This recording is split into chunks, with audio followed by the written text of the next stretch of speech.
Assalamualaikum warahmatullahi wabarakatuh. Perkenalkan, nama saya Laila Asyatul Maghfirah dengan nomor induk mahasiswa 112011183352. Di sini saya akan mengampu mata pelajaran sejarah kebudayaan Islam. Oke, pada pertemuan kali ini kita akan membahas tentang sejarah berdirinya Daulah Abbasiyah. Tetapi pada pertemuan pertama ini kita hanya akan membahas beberapa subbab saja. Di antaranya kita akan membahas tentang faktor terbentuknya Daulah Abbasiyah, faktor berdirinya Daulah Abbasiyah, dan penguasa atau silsilah Daulah Abbasiyah, dan keruntuhan Daulah Abbasiyah. Oke, sekarang mari kita bahas tentang poin yang pertama, yaitu faktor pendukung terbentuknya Daulah Abbasiyah. Tentunya kalian masih ingat tentang Daulah Umayyah yang berkuasa selama 900 tahun atau 660 sampai 750 Masehi. Sejarawan mencatat cukup banyak kemajuan yang dicapai Daulah Umayyah, mulai wilayah kekuasaan yang mendukung dari India hingga Afrika Utara, sistem administrasi pemerintahan yang tertata dengan rapi, penyebaran Islam hingga ke daratan Eropa, hingga kemajuan ilmu pengetahuan.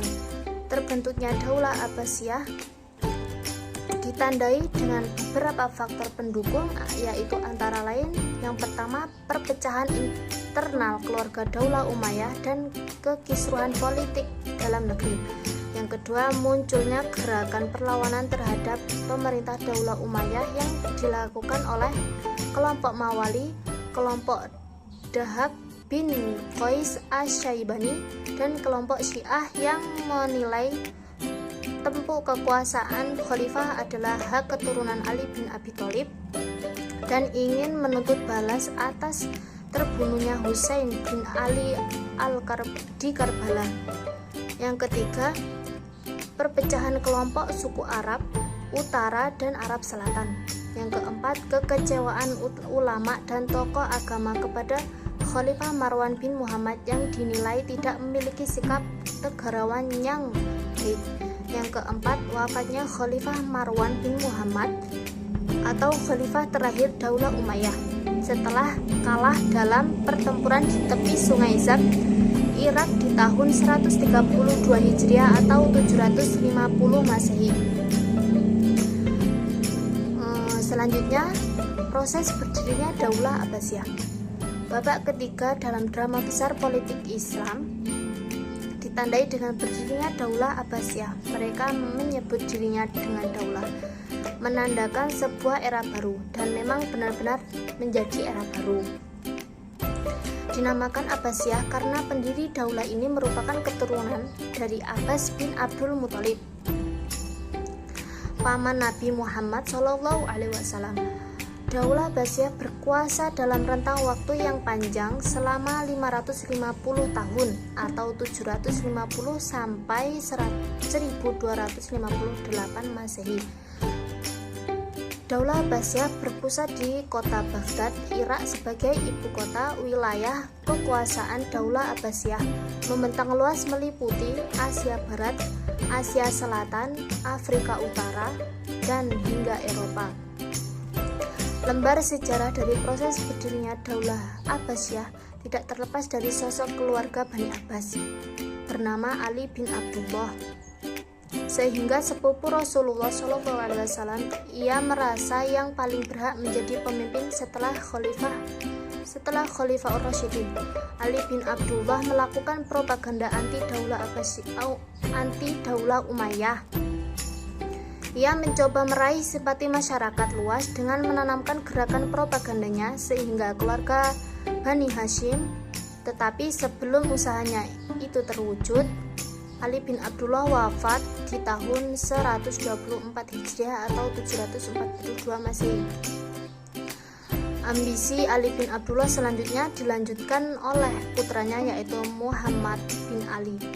Dalam rangka mewujudkan cita-citanya itu, Dalam rangka mewujudkan cita-citanya itu, ia menjadikan kota Kufah dan Khurasan sebagai basis gerakan anti Daulah Umayyah. Di kota Khurasan, Muhammad bin Ali mendapat dukungan dari pemimpin masyarakat Khurasan, yaitu Abu Muslim al-Khurasani. Namun, Muhammad bin Ali telah lebih dulu wafat pada tahun 127 Hijriah atau 745 Masehi. Sebelum cita-cita kekuasaannya terwujud. Ibrahim bin Muhammad bertekad melanjutkan perjuangan para pendahulunya sepeninggal Muhammad bin Ali. Gerakan yang dilakukan Ibrahim bin Muhammad mendapat perhatian khusus dari Khalifah Marwan bin Muhammad atau Khalifah terakhir Daulah Umayyah dan menganggapnya sebagai ancaman negara. Untuk meredam gerakan Ibrahim bin Muhammad pada tahun 128 Hijriah atau 746 Masehi, Ibrahim bin Muhammad tertangkap oleh pasukan Daulah Umayyah dan wafat dalam persaingan. Wafatnya Ibrahim bin Muhammad membuat keluarga Bani Abbas semakin gencar melakukan pemberontakan, dibantu oleh Abu Muslim al-Khurasani. Abu Abbas As-Soffah dan Abu Ja'far al-Mansur melakukan penyerangan terhadap kota-kota penting Daulah Umayyah dan menguasainya. Keadaan ini membuat Khalifah Marwan bin Muhammad tidak bisa berbuat apa-apa hingga ia berkepung di kota Damaskus, Syria.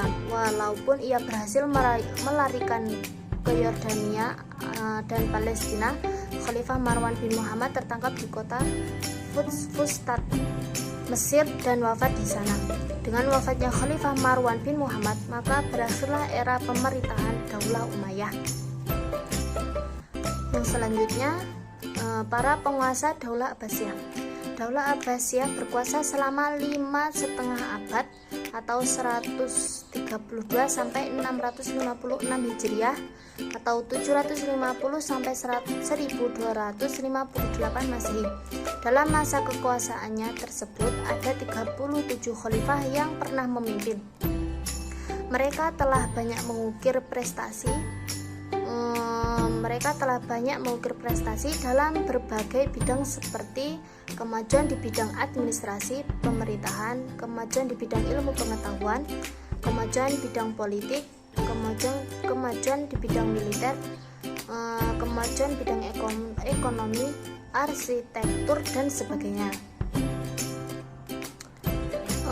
37 khalifah tersebut diantaranya yaitu Abu Abbas As-Soffah, Abu Ja'far al-Mansur, al-Mahdi dan sebagainya. Yang selanjutnya yaitu keruntuhan Daulah Abbasiyah. Kekhalifahan Daulah Abbasiyah tidak dapat lagi mengendalikan dan mengawasi jalannya roda pemerintahan. Pemerintahan daerah di wilayah kekuasaan Daulah Abbasiyah sepanjang kawasan Mediterania dengan Asia Tengah. Akibatnya muncul disintegrasi antara kekuatan-kekuatan sosial dan sekelompok-sekelompok moral. Seiring dengan itu, terjadi kehancuran semangat juang bangsa Arab, perbudakan, kehidupan mewah, minum-minuman keras, nyanyi-nyanyi yang rutin dipertunjukkan di lingkungan istana. Merupakan faktor lain yang melemahkan semangat juang dan menghasilkan generasi pewaris tahta yang lemah. Ada dua faktor keruntuhan Daulah Abbasiyah, yaitu faktor internal dan faktor eksternal.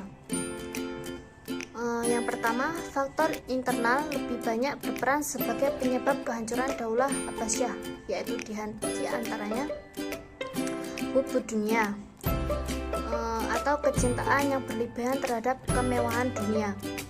Pada periode awal Daulah Abbasiyah berkuasa, menghasilkan kemakmuran dan kemewahan hidup di kalangan penguasa. Yang kedua,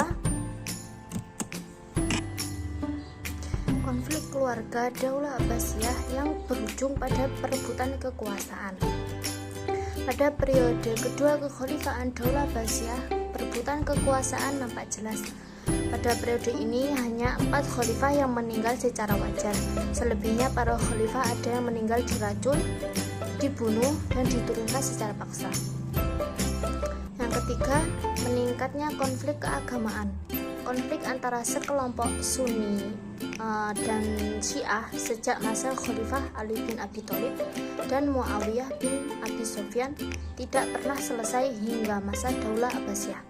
Yang keempat, melemahnya jiwa patriotisme dan nasionalisme. Daulah Abbasiyah banyak memperoleh kemakmuran sehingga mampu membayar tentara asing dari Turki untuk menjaga keamanan dan pertahanan negara. Persoalan ini memicu merosotnya jiwa patriotisme dan nasionalisme rakyat Daulah Abbasiyah. Dan selanjutnya faktor eksternal, yaitu penyerangan tentara Mongol atas Baghdad, ibu kota Daulah Abbasiyah yang dipimpin oleh Hulagu Khan pada tahun 1258 Masehi. Saat itu Daulah Abbasiyah dipimpin oleh Al-Mu'tasim Billah. Setelah kota Baghdad hancur dan Khalifah Daulah Abbasiyah terbunuh, berakhirlah kekuasaan Daulah Abbasiyah untuk pertama kalinya dalam sejarah dunia muslim tanpa khalifah yang namanya biasa disebut-sebut dalam sholat Jumat. Banyak sekali pemberontakan setelah periode kedua kekhalifahan Daulah Abbasiyah tidak sekuat para pendahulunya. Kebijakan pemerintah yang tidak berpihak kepada rakyat, tingginya pajak yang dibebankan kepada rakyat mengakibatkan banyak daerah-daerah yang memberontak dan memisahkan diri dari pemerintahan Daulah Abbasiyah. Dominasi bangsa Turki dan bangsa Persia. Bangsa Turki dan bangsa Persia atau Bani Buwayhi banyak menguasai pemerintahan dan mempengaruhi kebijakan khalifah. Segala persoalan terkait jalannya roda pemerintahan dikendalikan oleh bangsa Turki dan bangsa Persia. Kedudukan Khalifah Daulah Abbasiyah benar-benar hanya sebatas pemerintah. Baik, mungkin semuanya sudah paham ya.